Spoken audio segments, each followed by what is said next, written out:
അതിന് സമാനം പറയുന്നത് എന്താണ്? സാവയവ അംശാംശിത്വ കൽപ്പന പരമാർത്ഥത പ്രതിപാദിക്കുന്നു. ഞങ്ങൾ പറയുന്നത് എന്താണ്? തത്വം. അതാണ് പറയുന്നത്.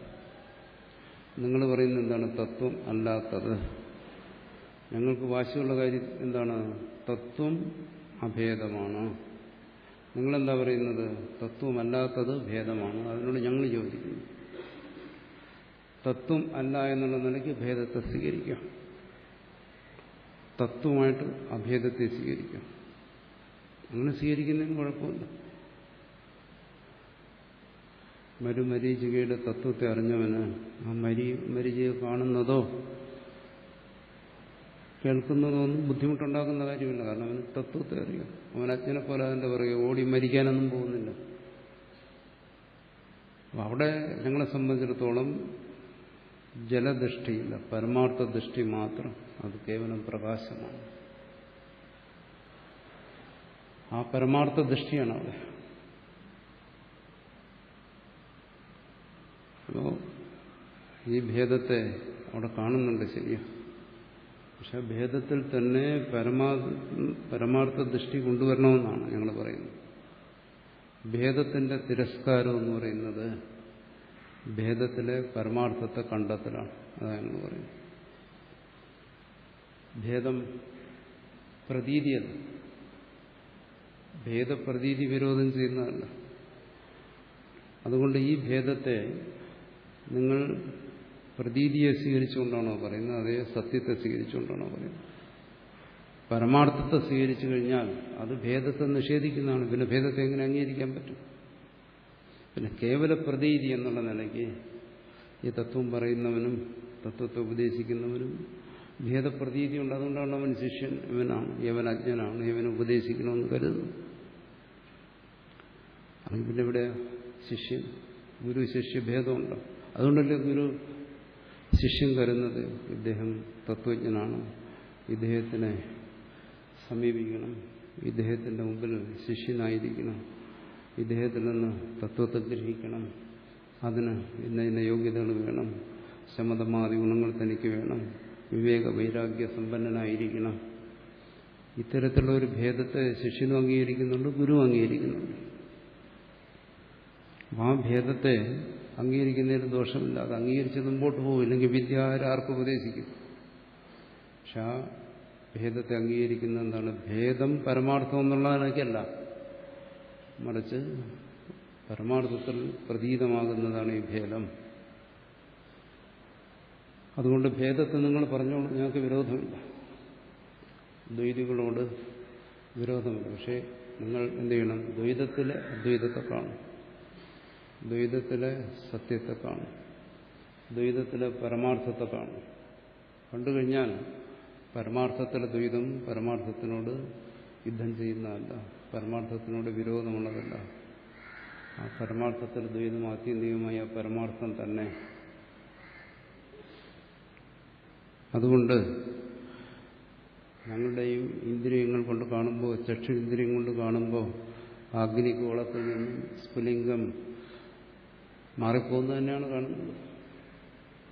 പ്രതീതിക്ക് നമുക്ക് രണ്ടുപേർക്കും വ്യത്യാസമില്ല. നിങ്ങൾ ഭേദത്തെ അംഗീകരിക്കുന്നു, ഞങ്ങൾ തത്വത്തെ അംഗീകരിക്കുന്നു. ഇത്രയും തത്വത്തെ അംഗീകരിച്ചു കഴിഞ്ഞാൽ അവിടെ അത് മറ്റൊരഗ്നിയാണ്, ഇതും മറ്റൊരഗ്നിയാണെന്ന് പറഞ്ഞാൽ അഗ്നിയെ വേർതിരിക്കാൻ കഴിയില്ല. അതാണ് തത്വബോധത്തിന്റെ സവിശേഷത. അതൊരു തത്വബോധത്തെയാണ് ഇവിടെ പറയുന്നത്. അപ്പോൾ തത്വബോധവും ദ്വൈത വ്യവഹാരവുമായിട്ട് യാതൊരു തരത്തിലുള്ള വിരോധവുമില്ല. നിങ്ങളീ പറയുന്ന അഭേദ തത്വം പറയുന്നത് നിങ്ങൾക്ക് തലയില്ലേ, കാലില്ലേ, കൈയില്ലേ, വയറില്ലേ, വിശക്കത്തില്ലേ എന്നൊക്കെ ചോദിക്കുന്നത് പോലെയാണ്. അദ്വൈതം പറയുന്നിടത്ത് എങ്ങനെ ഭേദം, പിന്നെ നിങ്ങളെങ്ങനെ പറയുന്നു അദ്വൈതമാണെങ്കിൽ? നാക്ക് വിടുന്നുണ്ട്, ആരാ കേൾക്കുന്നത്, ആരാർക്ക് വേണ്ടി ഉപദേശിക്കുന്നു, ഗുരു എവിടെ, ശിഷ്യൻ എവിടെ? എന്തുകൊണ്ട് അങ്ങനെ ചോദ്യം ചോദിക്കുന്നു? അദ്വൈതം എന്ന് പറയുമ്പോൾ ഈ ഭേദപ്രതീതിയെ നിഷേധിക്കുന്ന ഒന്നാണ് എന്ന് കരുതിയിട്ടാണ്. ഭേദപ്രതീതിയെ നിഷേധിക്കാൻ കഴിയത്തില്ല. എന്തുകൊണ്ടാണ് കഴിയാത്തത്? ഇത് ജാഗ്രതാണ്, അത് ഈ സുഷുപ്തിയല്ല എന്ന് പറ്റും, സമാധിയല്ല, അവിടെയും ഏറെക്കുറെ പറ്റും.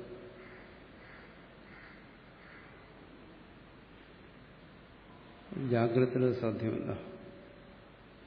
അതുകൊണ്ട് ഭേദപ്രതീതി അത്രമാത്രം സ്വീകരിക്കുക, അതിൽ തത്വത്തെ കാണുക. ഇതാണ് അദ്വൈതം.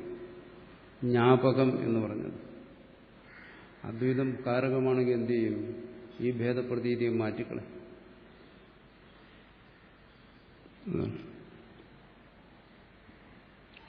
ശ്രുതി കാരകമാണെങ്കിൽ ആ തത്വത്തെ ബോധിപ്പിക്കുകയും ചെയ്യും, അത് കഴിഞ്ഞിട്ട് ഈ ഭേദത്തെ മാറ്റുകയും ചെയ്യും. അതെങ്ങനെ മാറ്റുന്നത്? ഭേദത്തെ. ഈ ഭേദത്തെ ഇല്ലാതാക്കണമെങ്കിൽ എന്ത് വേണം? ഒന്നുകിൽ സുഷുപ്തിയിലേക്ക് പോകണം, അല്ലെങ്കിൽ കണ്ണടച്ചിരുന്ന് ചിത്തവൃത്തി നിരോധം ചെയ്ത് സമാധിയിലെത്തണം. അപ്പോൾ ഇവിടെ ഭേദപ്രതീതിയില്ല. അപ്പോൾ കണ്ണടച്ചിരുന്ന് ചിത്തവൃത്തി നിരോധം ചെയ്യുക എന്ന് പറയുമ്പോൾ അവിടെ ശ്രുതി കാരകമാവും. അവിടെയാണ് നീ അത് ചെയ്യുക, നീ നിന്റെ മനസ്സിനെ ഏകാഗ്രപ്പെടുത്തുക, ഒരിടത്ത് ഏകാഗ്രപ്പെടുത്തുക, അങ്ങനെ മനസ്സിനെ നിരോധാവസ്ഥയിൽ പ്രയോഗിപ്പിക്കുക, നിരോധ സമാധി കൈവരിക്കുക. അവന് കർത്തൃത്വ ബുദ്ധിയോടുകൂടി ചെയ്യാൻ പല കാര്യങ്ങളുമുണ്ട്. ഞാൻ ചെയ്യുന്നവനാണ്, ഞാനിത് ചെയ്യേണ്ടവനാണ്, ഇതെന്റെ കടമയാണ്, ഇത് ചെയ്തു വേണം എനിക്ക് ഈ സംസാരത്തിൽ നിന്ന് മോചനം നേടാൻ. ഇങ്ങനെയുള്ള കർത്തൃത്വ ബുദ്ധിയോടുകൂടി ചിത്തവൃത്തി നിരോധം ചെയ്ത് സമാധിയിലെത്തിയാൽ അവിടെ ഭേദത്തെ ഇല്ല. അവിടെ കേവലം സമാധി പ്രജ്ഞ മാത്രം. ചിത്തത്തിന്റെ ഒരു അവസ്ഥാന്തരത്തിൽ അങ്ങനെ ഇരിക്കും, അല്ലെങ്കിൽ സുഷുപ്തി പോകും. ഇവിടെ അങ്ങനെയല്ല. ശ്രുതി ജ്ഞാപകമാണ്, ബോധിപ്പിക്കുന്നു. സ്വസ്വരൂപത്തെ, ആ തത്വത്തെ ശ്രുതി ബോധിപ്പിക്കുന്നു. പിന്നെ പറയുന്നില്ല നീ ചിത്തവൃത്തി നിരോധനം ചെയ്യണം, നീ ജപിക്കണം, അല്ലെങ്കിൽ ധ്യാനിക്കണം, ഒന്നും ശ്രുതി പറയുന്നില്ല. തത്വം ഇന്നതാണ്, അത് ബോധിക്കുക. അതാണ് ജ്ഞാപകം. അതിനെ വിശദീകരിക്കണം, അതെങ്ങനെ ജ്ഞാപകമാകുന്നു.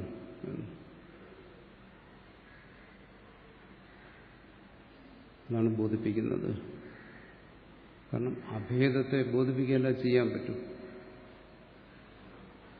രണ്ട് വസ്തുക്കളെ കൂട്ടിക്കെട്ടി അഭേദമാവും. രാമനും കൃഷ്ണനും കൂടെ ഒന്നാക്കി അഭേദമാവും. പ്രവൃത്തിയിലൂടെ എങ്ങനെ അഭേദം സാധിക്കും? ഒരിക്കലും സാധ്യമല്ല. അതുകൊണ്ട് ഭേദം പ്രതീതമല്ലേ. അഗ്നി എന്തായാലും അതിൽ നിന്ന് സ്ഫുടിച്ച് മാറിക്കഴിഞ്ഞു. അപ്പോൾ അവിടെ ഭേദം വന്നു കഴിഞ്ഞു. അതിന്റെ വഴിക്ക് സഞ്ചരിക്കുകയാണ്. ഇനി എങ്ങനെ അഭേദമാകുന്നു? പ്രവൃത്തിയിലൂടെ എങ്ങനെ അഭേദമാക്കാൻ പറ്റും?